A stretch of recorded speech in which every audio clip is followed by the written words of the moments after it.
pada Sang Bagawa Guru junjungan kita, dalam dhamma Sang Bagawa kami berbahagia, kami berbahagia dengan bunga lilin dupa. Kami puja Buddha Dharma serta Sangha.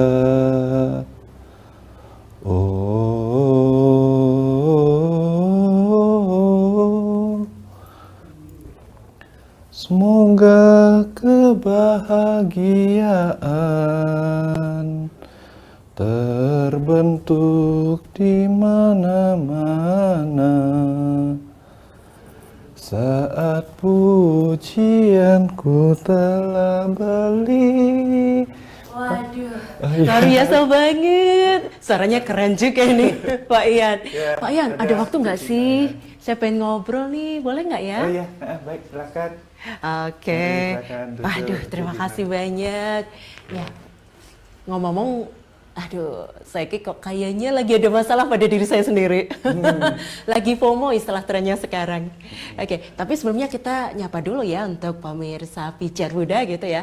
Oke, pemirsa Pijar Buddha, kita jumpa untuk kesempatan hari ini bersama TVRI Yogyakarta, dan saat ini saya tengah bersama beliau Bapak Pasadi Ian Pasani ya, dari Ketua PD Maga Budi Yogyakarta. Oke, Pak Ian, kalau bicara tentang FOMO, fear of missing out begitu ya, wah sekarang ini sudah menjadi tren dan tampaknya saya juga terpengaruh ini.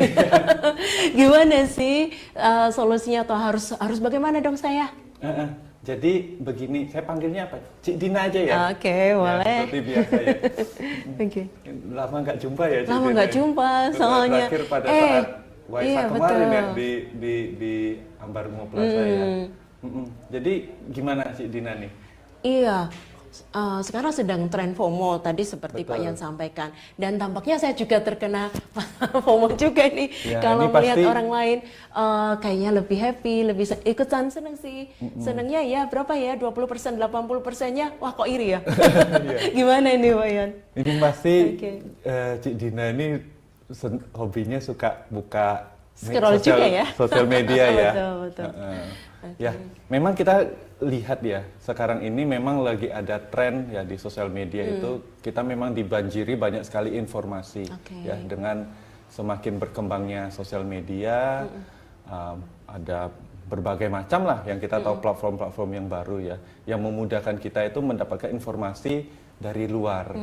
Betul. Nah, dengan banyaknya platform itu, tanpa kita sadari waktu kita habis nih, karena platform-platform media sosial ini juga mereka punya algoritma yang canggih juga. Betul. Jadi bikin daya tarik loh. Betul. Jadi misalnya kita sukanya masak-masak ini. Oke. Nanti karena kita suka lihat yang masak-masak, munculnya masak-masak terus. Oke, betul. Suka yang artis-artis, misalnya artis-artis Korea yang lagi ngetren sekarang, wah munculnya itu terus nih. Nah, nggak ada habis-habisnya ya. Betul, sehingga mau nggak mau waktu kita akan habis untuk melihat sosial media. Ya, jadi hal yang sebenarnya bukan menjadi masalah kita, kita jadi ikut-ikutan tertarik nih. Celakanya lebih jadi terbawa emosi gitu loh. Betul. Jadi pengen wah ikutan marah, ikutan sebel jadi misalnya gitu pas ya. kemarin ada masalah apa gitu Iya, di bener. sosial media, misalnya kemarin ada masalah artis nih selingkuh gitu ya, atau apa suaminya selingkuh atau apa, wah kita jadi ikut-ikutan membela, padahal kita juga nggak tahu kejadiannya seperti apa. Nggak kenal juga ya. Misalnya ada artis atau ada influencer atau apa, misalnya sekarang lagi heboh yang makanan-makanan nih, wah makanannya ini kurang enak, ini ada serangganya atau apa, kita jadi ikut-ikutan mendukung salah satu dan menjelek-jelekkan yang lain. Padahal nggak tahu juga itu beneran apa settingan ya. Iya. Oke. Baik, jadi setelah saya baca-baca lebih lanjut, ya saya cari tahu lebih lanjut, kadang semua hal yang kita lihat di sosial media nggak sepenuhnya benar. Itu ada juga yang namanya trik marketing. Iya, betul. Jadi memang sengaja mereka membuat itu ada seperti sebuah masalah, padahal sebenarnya itu sudah diatur. Jadi siapa berkonflik dengan siapa itu kadang-kadang juga ada yang mengatur juga seperti itu. Wah, kadang bisa menyadari hal itu sih, tapi celakanya malah kadang lupa juga, tetap terbawa emosi begitu. Apalagi Pak Ian, kalau misalnya melihat influencer begitu ya, mereka yang lagi makmur banget, cari duitnya gampang banget. Sementara banyak juga masyarakat kita yang wah kerja keras luar biasa dan ternyata kehidupannya juga masih begitu-begitu saja atau bahkan kekurangan gitu. Rasanya gapnya ini jauh banget begitu.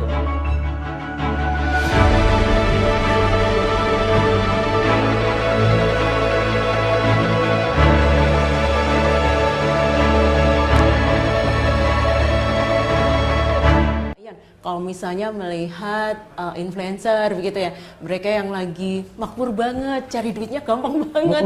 Sementara banyak juga masyarakat kita yang wah kerja keras luar biasa dan ternyata kehidupannya juga masih begitu-begitu saja atau bahkan kekurangan gitu. Rasanya gapnya ini jauh banget begitu. Betul. Nah kalau itu terjadi bagaimana ya? Iya, jadi sosial media itu memang menampilkan sesuatu yang indah-indah saja.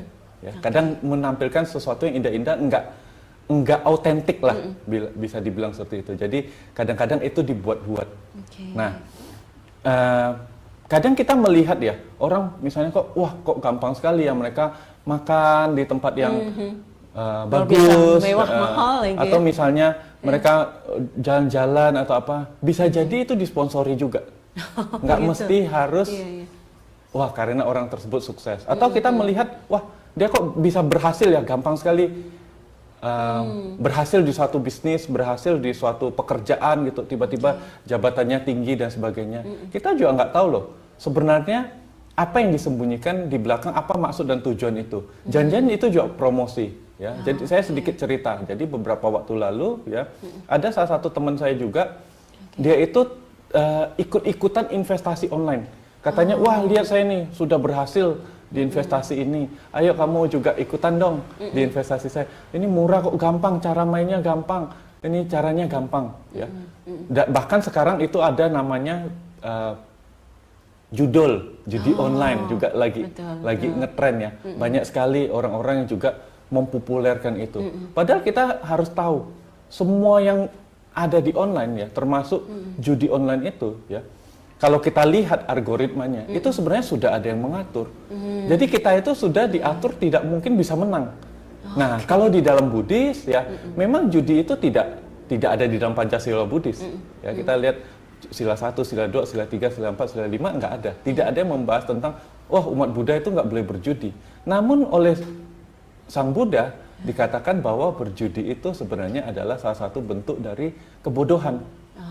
Kita tahu yang kita lakukan itu sudah tidak bermanfaat. Kadang-kadang ya misalnya seperti ini, saya punya teman suka nonton bola. Ya. Kadang, wah ayo kita taruhan yuk. Saya pegang tim A, kamu pegang tim B. Kayaknya kalau kita taruhan lebih seru. Kadang kalau kita kalah pun kita kayak sukarela bayar gitu ya.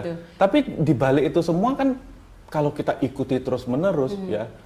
Angkanya biasanya lebih besar itu. Betul. Ya. Jadi mau nggak mau, wah lama-kelamaan dari awalnya dari seneng-seneng mengeluarkan uang untuk itu, jadi lama-lama menjadi keberatan juga. Nah, apa yang terjadi setelah itu? Ya akhirnya dia melakukan segala cara. Apalagi uangnya sudah habis, dia mungkin bisa mengambil milik orang lain, milik atau orang tuanya, pinjam temannya dan lain-lain. Nah, tentu itu akan membuat dia terjebak di dalam kehidupan yang malah membuat dia tambah menderita. Ya, jadi kalau kita ketahui sifat manusia itu punya keserakahan, ya, punya loba, punya kebencian, ya, iri hati, ya, dan terakhir adalah punya moha, ya, jadi kebodohan. Sehingga kita tahu itu sudah sesuatu yang salah, kita udah nggak mungkin menang, nggak mungkin berhasil di itu, kita ikut-ikutan. Ya, jadi harus teliti terlebih dahulu untuk melihat segala sesuatu yang di luar. Ya. Kemarin juga sempat ada tren ya, misalnya wah ini boneka ya, harganya mahal sekali, orang sampai ngantri di mall ya untuk berburu, kadang ada yang start dari jam 6 pagi, bahkan ada dari subuh sudah ngantri di depan apapun tokonya. yang sedang menjadi tren begitu Betul. ya. Tidak mau ketinggalan karena lihat temennya punya, dia juga pengen, ya kan? Nggak boleh ketinggalan. Wah, temannya punya dulu, muncul iri hati, ya. Kita juga pengen punya duluan, ya. Kemarin saya juga sempat dengar cerita dari salah satu orang tua, ya. Mereka juga cerita sekarang ya persaingan itu nggak cuma sampai di situ. Kadang di sekolahan ya lagi ngetren, misalnya ngetren tas merek tertentu, branded gitu ya, dengan harga yang nggak murah, mungkin bisa tas anak-anak aja bisa harganya di atas 1 juta ya. Tapi karena merek itu terkenal, semua jadi ikut-ikutan pengen juga, nggak mau kalah. Sampai di sekolah itu kadang tukar-ketukar. Nah, kita nggak tahu sebenarnya standar membuat tas itu harus yang merek itu, harus yang seperti itu tuh siapa yang membuat. Bisa jadi itu trik marketing juga. Gara-gara apa? Kita terlalu banyak mengikuti sosial media. Kita ingin harga diri kita meningkat dengan membeli atau mengikuti hal-hal yang semacam itu. Tampaknya kalau tidak mengikuti seperti itu, maka dianggapnya kita udah kuno begitu ya, ketinggalan zaman, iya. betul. Nah, satu lagi nih Pak Yan, yang juga sudah menjadi tren begitu karena melihat mereka, wah mau beli ini bisa, mau beli itu nggak sulit begitu ya. Dan bahkan juga kita seringkali melihat mereka bagi-bagi bagi orang yang kurang mampu. Betul. Dan itu dilakukan berulang-ulang. Tapi ditayangkan gitu. Tampaknya kok punya duit gampang banget ya. Akhirnya terjebak untuk pengen cari cara agar bisa kaya secara instan. Nah, kalau tanggapan dari Pak Yan gimana nih menghadapi itu?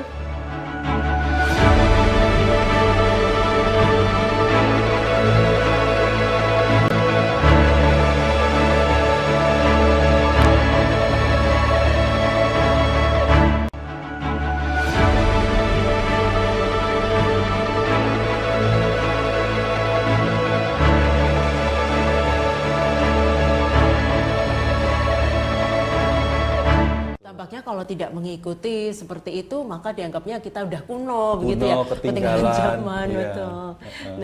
Nah, satu lagi nih Pak Yan, yang juga sedang menjadi tren begitu karena melihat mereka, wah mau beli ini bisa, mau beli itu nggak sulit begitu ya. Dan bahkan juga kita seringkali melihat mereka bagi-bagi bagi orang yang kurang mampu. Betul. Dan itu dilakukan berulang-ulang. Tapi ditayangkan gitu. Tampaknya kok punya duit gampang banget ya. Akhirnya terjebak untuk pengen cari cara agar bisa kaya secara instan. Nah, kalau tanggapan dari Pak Yan gimana nih menghadapi itu? Ini menarik sekali ya. Karena siapa sih di dunia ini yang tidak ingin mendapatkan kekayaan dengan gampang gitu loh. Semua orang kan tujuan hidupnya pengen kaya, usia panjang, kalau yang sakit-sakitan udah tua pengen sehat terus gitu ya, pengen tetap muda ya. Dan kalau bisa setelah meninggal masuk surga. Ya, itu pasti menjadi harapan semua orang lah ya. Saya yakin seperti itu. Tapi kita harus ingat ya, kalau kita sebagai seorang umat Buddha, kita memiliki yang namanya keyakinan terhadap hukum karma. Setiap orang itu membawa karmanya masing-masing. Jadi kalau mau dibilang dia kok bisa usaha seperti itu bisa gampang sukses, kok saya nggak bisa? Setiap orang membawa karmanya masing-masing, ya. Bahkan di dalam Nidikanda Sutta, ya, di situ dikatakan bahwa harta yang sudah kita dapatkan pun, ya, kalau memang sudah saatnya hilang, itu akan hilang, ya. Misalnya mungkin bukan hilang karena kita, misalnya ya, contoh kita sudah bekerja, punya tabungan banyak. Kita investasikan, kita beliin aset dan lain-lain. Uang kita tambah banyak. Tapi rupanya pas di jalan ada orang nyenggol mobil kita, terus kabur. Mau nggak mau uangnya hilang. Ada sebagian uang kita yang hilang. Bisa jadi ya itu karena karma buruk yang harus kita terima. Apa yang kita lakukan di masa lalu itu saatnya berbuah. Ya. Atau misalnya suatu ketika ya kita sudah punya usaha, berjalan lancar, punya pekerjaan, penghasilan besar, ya. Tiba-tiba ada keluarga kita, ya, yang juga membutuhkan, tetangga kita juga membutuhkan. ya, kemudian datang pinjam ke kita seperti itu. Kadang kita juga nggak bisa menolak karena kita tinggal di lingkungan, atau mungkin ada yang sakit, betul, seperti itu ya Pak Ian. Nggak ada yang tahu. Mau nggak mau harus ada, pasti ada kerugian-kerugian yang akan kita keluarkan. Ya itulah, kalau kita memiliki keyakinan terhadap hukum karma, ya kita wajar. Harta yang saya miliki ini ya bisa saja akan hilang, akan pergi, ya karena apa yang kita tanam di masa lampau. Maka dari itu, supaya kita tidak kehilangan itu, ya kita belajar ikhlas dengan cara apa? Ya, Guru Agung Buddha Gotama mengajarkan kita untuk cara paling gampang itu adalah berdana. Nah, sebelum itu hilang untuk hal-hal yang lain, ya kita belajar ikhlas dengan berdana seperti itu. Jadi mungkin kita lihat bagus ya influencer, mereka bagi-bagi uang dan lain-lain, itu bagus, kita dukung ya. Mudah-mudahan itu bukan gimmick semata. Iya, bukan settingan gitu ya. Bukan settingan semata. Karena ada juga yang kadang-kadang kita lihat di sosial media itu, habis mereka kasih, setelah selesai syuting, diminta lagi. Ya. Bahkan sampai ada kemarin ya salah satu artis juga ya yang melakukan hal semacam itu, sampai pengemis-pengemis, orang-orang yang nggak mampu datang ke rumahnya untuk minta-minta. Padahal mereka melakukan itu lagi-lagi ada latar belakangnya, yaitu untuk meningkatkan subscriber kah, atau untuk apakah, atau ada produk dari sponsor atau apa, kita tidak ada yang tahu seperti itu. Jadi kalau kita mau ikut sukses seperti dia, ya kita bukan dia, seperti itu. Kita harus ingat karmanya juga masing-masing. Artinya diri kita sendiri begitu ya? Betul, yang bisa kita lakukan hanya berusaha, bekerja sebaik mungkin, ya banyak belajar juga supaya nggak rugi, ya. Karena kalau kita sudah diliputi oleh keserakahan, sudah diliputi oleh kebodohan, ya ketidaktahuan atau moha itu ya, kita bisa loh terjebak dengan investasi-investasi atau penipuan-penipuan yang semacam itu. Ya. Nah, Pak Ian, ada juga yang mungkin karena sebetulnya kita sudah mengalami kerugian, katakanlah misalnya ada yang terbakar, atau mungkin harta habis karena ada anggota keluarga yang sakit secara terus-menerus, begitu ya, atau karena hal lain. Nah, kita bilang di mulut nih bahwa ya sudahlah kita ikhlaskan, tapi dalam hati nggak ikhlas nih. Betul. Nah, itu bagaimana tanggapannya? Memang memahami ajaran agama Buddha atau keyakinan terhadap agama Buddha ini tidak bisa hanya di pikiran, ya, namun harus bisa meresap sampai ke hati. Ya. Itu tidak bisa kita dapatkan hanya dengan kita belajar agama Buddha saja. Kita sering datang ke wihara, sering mendengarkan ceramah, ya, ataupun kadang-kadang di rumah sekarang sudah ada media streaming online, kita dengarkan, ya. Nggak cukup seperti itu. Ataupun misalnya seperti kita melihat di TV gitu, nggak cukup seperti itu. Membaca buku tuh nggak cukup. Semuanya harus kita praktekkan supaya itu menjadi suatu kebiasaan, menjadi budaya, menjadi nilai dalam diri kita. Ya. Jadi kalau orang ada yang nggak ikhlas, ya itu bisa dilatih asalkan terus menerus. Ya. Jadi setiap kali kalau kita kehilangan, ya itu sebenarnya adalah pada saat kita mau nggak mau harus merasakan yang namanya duka. Betul. Kalau di dalam Buddhis kan ada ajarannya tentang duka. Ya. Jadi terima saja. Ya. Awal-awal mungkin nggak bisa diterima, mungkin nggak bisa. Masih berat begitu ya? Masih berat. Ya, tapi sering beriringan waktu, kita sering mengalami itu terus-menerus, ya lama-lama itu akan menjadi suatu kebiasaan. Baik, Pak Ian, mungkin ada hal menginspirasi yang akan disampaikan pada sahabat-sahabat pijar nih, silahkan. Ya, baik. Para pemirsa dari TVRI Yogyakarta, ya. Jadi memang banyak hal yang perlu kita latih di dalam diri kita, ya. Yang pertama itu adalah tentu saja kita harus belajar melatih kesadaran kita bahwa tidak semua hal, ya, yang kita tonton di sosial media, yang kita dapatkan dari sosial media, ya itu adalah sesuatunya itu real, ya, sesuatunya itu benar-benar terjadi. Ya. Kadang-kadang kita harus bisa memilih, ya, mana yang cocok untuk kita, mana yang tidak cocok untuk kita. Ya. Kadang-kadang seperti itu juga di dalam sosial media, ya mungkin kita melihat ada konten-konten yang isinya itu menjelek-jelekkan orang lain, menimbulkan perpecahan dan sebagainya. ya. Kalau memang itu tidak bermanfaat bagi kita, ya kita hide saja, ya, atau kita blok saja yang seperti itu, ya, daripada kita malah sering menonton itu membuat kita tambah semangat untuk mengembangkan kebencian. Padahal yang harus kita kembangkan adalah kebijaksanaan dan cinta kasih, ya. Kemudian belajar sadari, ya, paling gampang adalah dengan cara kita meditasi, ya. Tentu saja kita melatih kesabaran kita dengan meditasi itu dengan sangat gampang, ya, asalkan kita mau terus-menerus meluangkan waktu kita untuk latihan, ya. Belajar bersabar, ya, bisa dengan cara menarik napas panjang kemudian kita hembuskan, ya. Menarik napas panjang kemudian kita hembuskan, ya. Dengan cara seperti itu kita bisa menahan diri kita untuk mengikuti, ya, untuk tidak mengikuti sesuatu yang bukan kebutuhan kita, ya, yang hanya menjadi keinginan kita semata. Di dalam Buddhis, di dalam Owada Patimokkha, ya, Buddha mengatakan bahwa kesabaran adalah praktek dhamma yang tertinggi.